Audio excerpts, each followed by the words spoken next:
What is a Gibson 345? Well, in today's episode, we're going to answer that question and look at the history of this iconic Gibson guitar. So let's get started.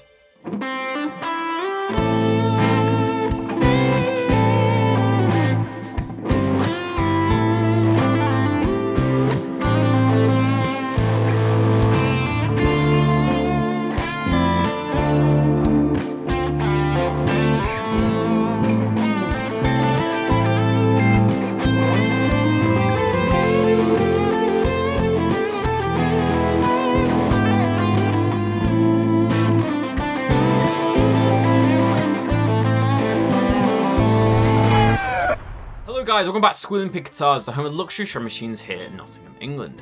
My name is Keightley, and in today's episode we're going to be looking at the history of the iconic Gibson 345. This guitar is very similar to the iconic 335 with the semi-hollow construction with the maple center block, but it has a few specs that make it slightly different. So let's turn back time and have a look at the history of the 345. The 345 was developed in 1958 as an upscale version of the Gibson ES-345. Gibson released the ES-345T in the spring of 1959, and it had a price of $345 when it was released in a standard sunburst finish. From the guitar's inception in 1959 all the way through to 1979, 10,560 ES-345s were shipped to customers. It shared a very similar body style to the 335, having a center block of maple running through the guitar to allow a semi-hollow construction, and Gibson called it their electric Spanish guitar and was very popular for jazz styles. They released the guitar initially in three finishes: cherry, natural and sunburst. So what made the 345 different to the other semi-hollow guitars that were produced in 1958?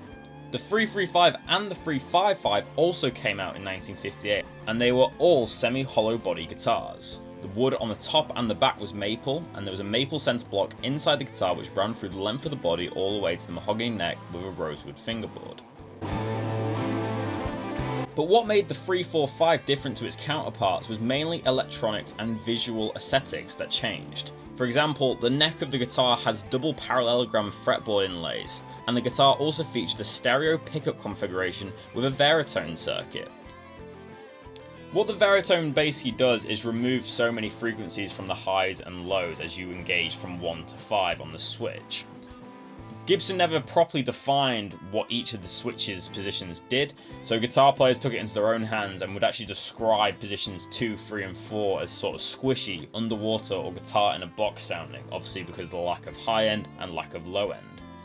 This is actually a very usable feature. In positions 4 and 5 you basically have like a stratty out phase tone. 2 and 3 basically sound like the humbucker but with lower output, and obviously position 1 is the full humbucker in all its glory.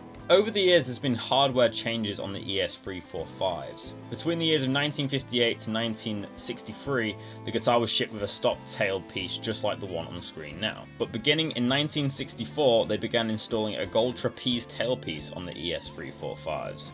It was not until 1982 that Gibson went back to the stop tail bridge on the ES-345. Some of the first Gibson ES-345s were also shipped with a Bigsby vibrato tailpiece. Notable players of the ES-345 are B.B. King, Freddie King, Elvin Bishop, Marty McFly, Bob Welch, George Harrison, Bill Nelson, Bob Weir and John McLaughlin. Since their inception in 1958, there's been many reissues and recreations of the ES-345. One of the most notable ones was in 1972 when they reissued the ES-345 in the Kalamazoo plant. Although these guitars were not very historically accurate, they kind of looked a bit like a caricature of an ES-345. They did have the witch hat knobs and the trapeze tailpiece, which did look really cool. Gibson standard line has also recreated the ES-345 as you can see on screen now, and so has Epiphone. And obviously the Gibson Custom Shop have been recreating ES-345 since its inception at the Custom Shop. You can even get your own custom colour 345 now in the made to measure section. So now we're going to have a closer look at the 345s that we have in stock. So the first one we're going to show you is the Marcus King 345 in cherry. The Gibson Custom Shop's Marcus King 1962 ES-345 is a signature model like no other. Not only does it recreate a vintage guitar, but it also recreates the history of Marcus King's family. This guitar was initially bought by King's grandfather, and it was then left to his father, and then finally left to Marcus King. and he took a piece of his family's musical legacy and took it to stages worldwide. This guitar is equipped with a pair of custom bucker humbuckers, a 6-position mono veritone switch, audio taper CTS pots, an ABR1 tunematic bridge. One of the most interesting specs of this guitar is that we actually have a sideways vibrola that was initially on an SG. This was retrofitted by King's father to mod the guitar and is actually not very functional on the guitar as it will dent your finish. You can use it, it's just advised that you don't, so you obviously preserve the value of this instrument. You can see that as a result of the modification, we have a custom-made plaque to cover the stop tail bridge studs. We have a stereo truss rod cover on this one. So enough talking about the specs, let's hear this Marcus King in action.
Now moving on 2 years, we have a 64 reissue of an ES-345. This guitar is in Alpine White and looks incredible.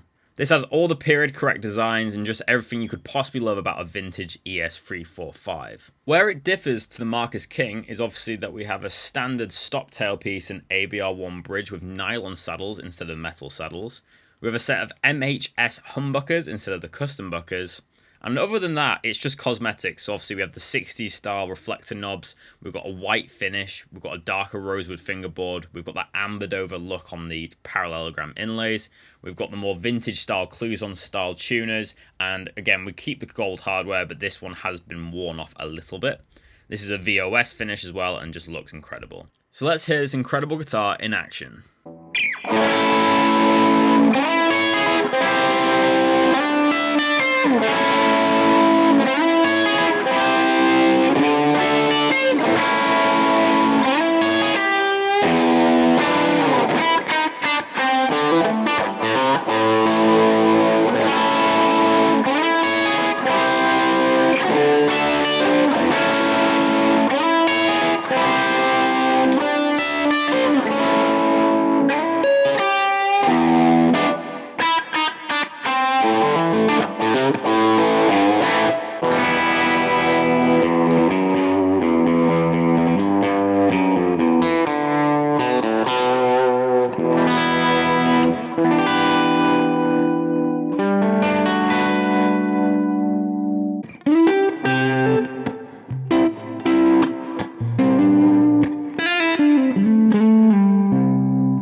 So guys, what are my final thoughts on today's video? As you guys know, I'm a massive fan of 335s. I love my Murphy Lab 335, and these guitars play very similar to that. They have a little bit of a slimmer neck and obviously have a little bit more bling to them with the split parallelogram inlays, as well as the Veritone switch, so you're able to get more tones out of these guitars. But fundamentally, it's a 335 with a few kind of bells and whistles basically.